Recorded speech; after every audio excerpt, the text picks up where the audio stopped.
Hello student, video में सभी का स्वागत है। आज हम हमारे व्याकरण में से जो 5 नंबर पर लेसन है शब्द रचना, जिसमें उपसर्ग, प्रत्यय और समास दिया हुआ है, इनके बारे में देखेंगे। तो आज के वीडियो में सिर्फ हम देखेंगे उपसर्ग और प्रत्यय। आपको प्रीवियस क्लास में भी उपसर्ग और प्रत्यय हो गया है, लेकिन फिर से हमको एक बार उसको रिवाइज करना है।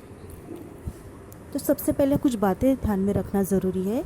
वो इस तरह कि वर्णों के क्रमबद्ध और सार्थक मेल से शब्द बनते हैं। रचना की दृष्टि से शब्दों को 2 वर्गों में बांटा जाता है। एक है मूल शब्द और दूसरा है व्युत्पन्न शब्द। मूल शब्द वे शब्द है जो बिना किसी उपसर्ग या प्रत्यय के बनते हैं। उनको विभक्त नहीं किया जा सकता। अब जैसे यहाँ पे दिया हुआ है वर्ग, दर्शन, खेल, मन, मोह आदि। तो ये जो यहाँ पे शब्द दिए हैं ये मूल शब्द है, और यहाँ पे जो मूल शब्द है ये इसमें किसी प्रकार का उपसर्ग या प्रत्यय नहीं लगा हुआ है। व्युत्पन्न शब्द मूल शब्द के साथ उपसर्ग या प्रत्यय या दोनों लगाकर बनते हैं। जैसे मूल शब्द से नए नए शब्द बनाने की प्रक्रिया शब्द रचना कहलाती है। अब नीचे आपको एक चित्र दिया हुआ है, उस चित्र के बारे में पहले हम थोड़ा सा पढ़ते हैं। एक पार्क है। पार्क हरे भरे पेड़ पौधों की हरियाली से मनमोहक लग रहा है। कुछ बच्चे पार्क में खेल रहे हैं। इनमें कितनी फुर्ती और जोश है। बच्चों को तो फुर्तीला और जोशीला होना ही चाहिए। खेलकूद बचपन का महत्वपूर्ण अंग है। ये बच्चे फुटबॉल का अभ्यास कर रहे हैं। अभ्यास से इनका प्रदर्शन बेहतर बनेगा। अब इस चित्र के बारे में यहाँ पे दिए हुए, लेकिन इस चित्र में कुछ शब्द आए हुए हैं। अब वो शब्द क्या है और उसका जो व्युत्पन्न शब्द है वो कौन से बन के आए हुए हैं वो देखते हैं।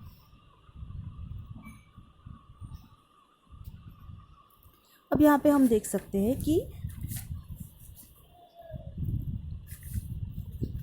व्युत्पन्न शब्द कौन से है। जैसे यहाँ पे आपको एक चार्ट दिख रहा होगा, जो ये वाला जो पोर्शन है, ये वाला देखिए, इसमें क्या है, हरा। हरा ये शब्द दिया हुआ है। तो हरा शब्द किसके लिए आया है? हरियाली। हरा से हरियाली शब्द बन गया। जोश, जोश से जोशीला। फुर्ती, फुर्तीला। बच्चा, बचपन। दर्शन, प्रदर्शन। अब ये जो है यहाँ पे ये साइड जो दिया हुआ है, ये साइड है पूरे मूल शब्द, और ये जो साइड दिया हुआ है ये है व्युत्पन्न शब्द। अब इस शब्द से एक नया शब्द बनता है, उसे व्युत्पन्न शब्द कहते हैं। आगे देखते हैं अभी उपसर्ग किसे कहते हैं।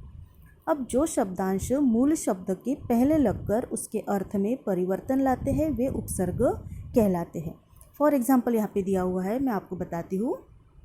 यहाँ पे आपको कुछ चार्ट दिख रहा होगा, उस चार्ट में देखिए किस प्रकार के उपसर्ग लगे हुए हैं। पहला शब्द है काल। अब काल जो शब्द है ये आप पे दिख रहा है आपको, काल शब्द ये मूल शब्द है। इसमें ना उपसर्ग लगा है ना प्रत्यय लगा है।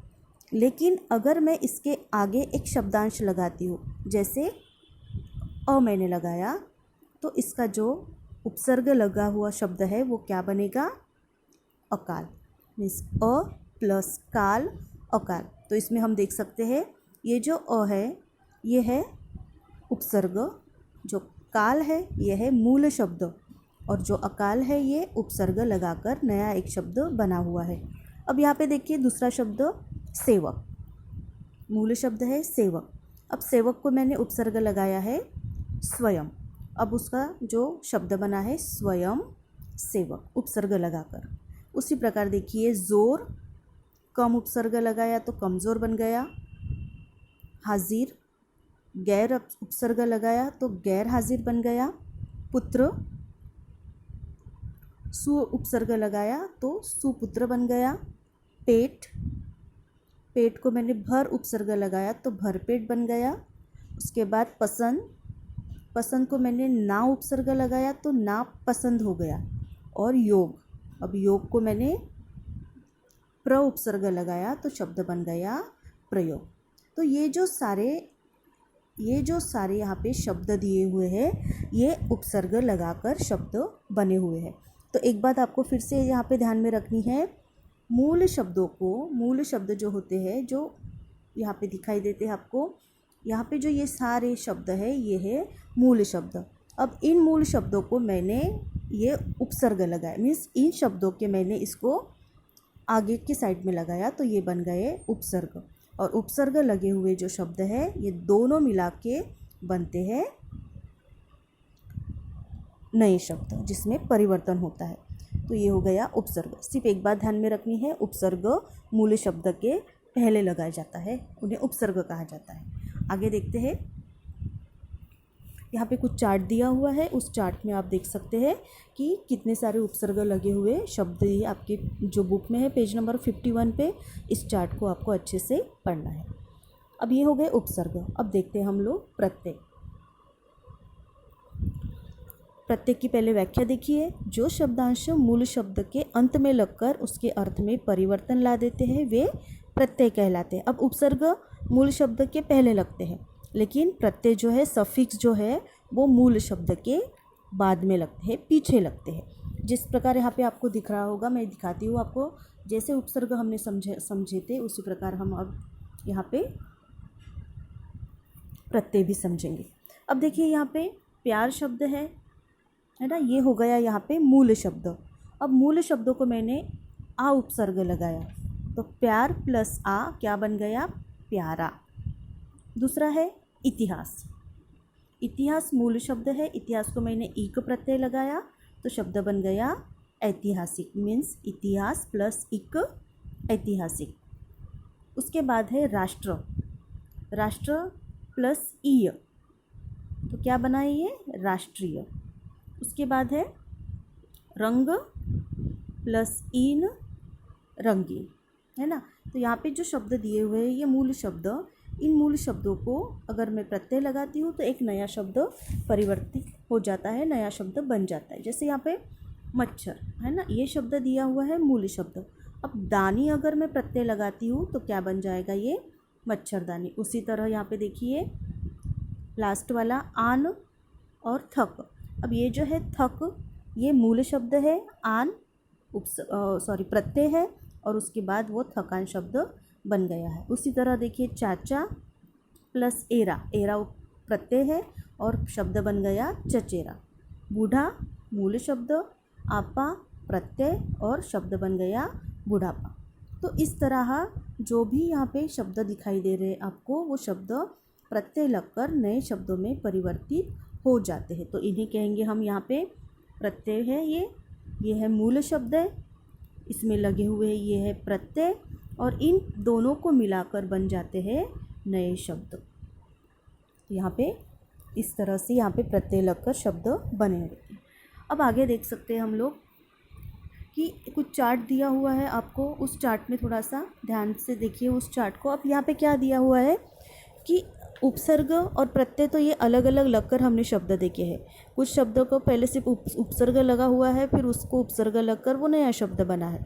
कुछ शब्दों को प्रत्यय लगा है और उस प्रत्यय को लगकर वे नए शब्द में परिवर्तित हो गए हैं। लेकिन अब यहाँ पे कुछ बातें ध्यान देना आवश्यक है कि कभी कभी क्या होता है, कुछ शब्दों की रचना में उपसर्ग और प्रत्यय दोनों का प्रयोग होता है, दोनों एक साथ आते हैं। अब वो किस तरह आते हैं देखिए, आपको यहाँ पे कुछ चार्ट दिख रहा होगा। तो पहले कॉलम में लिखा है उपसर्ग, उसके बाद है मूल शब्द, उसके बाद है प्रत्यय और उसके बाद है इन दोनों को लगकर आया हुआ नया शब्द। अब पहला शब्द देखिए, यहाँ पे मैं आपको समझाती हूँ किस तरह से ये दोनों प्रत्यय और उपसर्ग लगकर शब्द बनते हैं।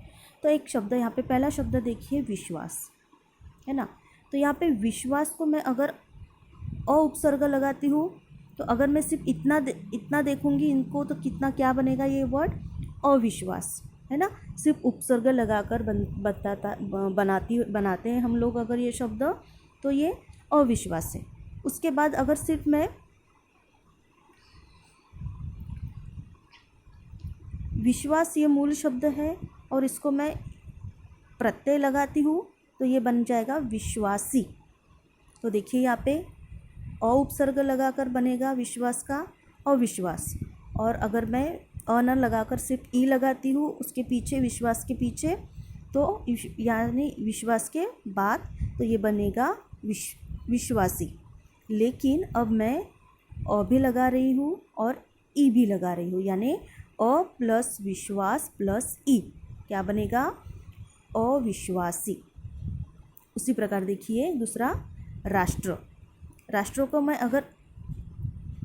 मैं अगर अंतर ये इतना शब्द लगाती हूँ तो ये हो गया अंतर्राष्ट्र, लेकिन ईय अगर प्रत्यय लगाती हूँ तो ये बनेगा अंतर्राष्ट्रीय। उसके बाद फल, फल को मैं स उपसर्ग लगाती हूँ तो सफल बनेगा, लेकिन ता प्रत्यय लगाती हूँ तो फलता बनेगा, लेकिन मैं तीनों को अगर एक साथ लगाती हूँ तो क्या बनेगा, सफलता। वैसे ही नाम, नाम को मैं अगर उपसर्ग लगाती हूँ बद तो बदनाम बनेगा, लेकिन अब ई प्रत्यय लगाती हूँ तो क्या बनेगा, बदनामी, है ना। तो ये हो गया बदनामी। उसी प्रकार लास्ट वाला देखिए, अधीन। अधीन शब्दों को मैं स्व उपसर्ग लगाती हूँ तो वह स्वाधीन हो जाएगा, लेकिन ताव प्रत्यय लगाती हूँ तो स्वाधीनता हो जाएगा। मीन्स ये तीनों शब्दों को मैं जोड़ूँगी। तो यहाँ पे हमें एक ही बात ध्यान में रखने के एक ही बात हमें ध्यान में रखना है कि कभी कभी क्या होता है, इन सारे जो मूल शब्दों को इनको प्रत्यय भी लग सकता है, इनको उपसर्ग भी लग सकता है। ऐसा नहीं है कि सिर्फ उपसर्ग लगे, या ऐसा नहीं कि इन्हें सिर्फ प्रत्यय ही लगा जा सकता, इनको ये दोनों चीज़ें हम लगा सकते हैं। तो इस तरह से ये जो है ये मूल शब्दों को उपसर्ग और प्रत्यय लगकर नए शब्द आते हैं। इसके साथ जो एक्सरसाइज दी हुई है पाठ के बाद, उस एक्सरसाइज के पिक्स में आपको भेजूँगी। आपको वो एक्सरसाइज कंप्लीट करनी है और लेसन को आपको अच्छे से पढ़ना है। जो चार्ट दिए हुए हैं उपसर्ग के प्रत्यय के, उसको अच्छे से आपको एक बार फिर से पढ़ना है। इसके सामने वाला जो पोर्शन है समास का, वो हम नेक्स्ट वीडियो में देखेंगे। Thank you.